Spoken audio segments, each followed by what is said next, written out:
You get paid in someone else's debt. You put that into the bank. They lend that debt out to somebody else 9 times over. You get taxed on your paycheck. You get income, which is debt. You go to buy something at the grocery store. You pay taxes on it. You decide to give somebody some money, and it's a larger amount. They get flagged, and somebody has to pay taxes on that. Put your money into 401k, and you retire, and you gotta pay taxes on it.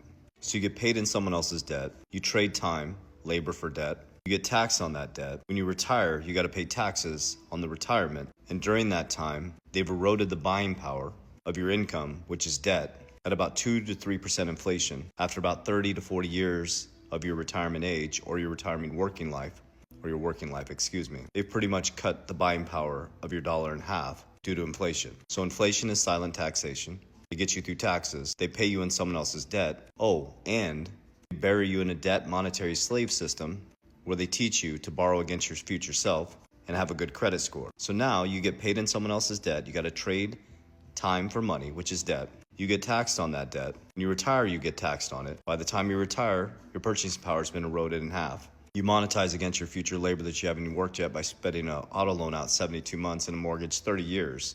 And the only way you can get ahead is to give up more time away from your family. You didn't fail, the system failed you. This worked for our grandparents, but we can't play by the same rules in this environment. The rules that work for our grandparents don't work anymore. If you don't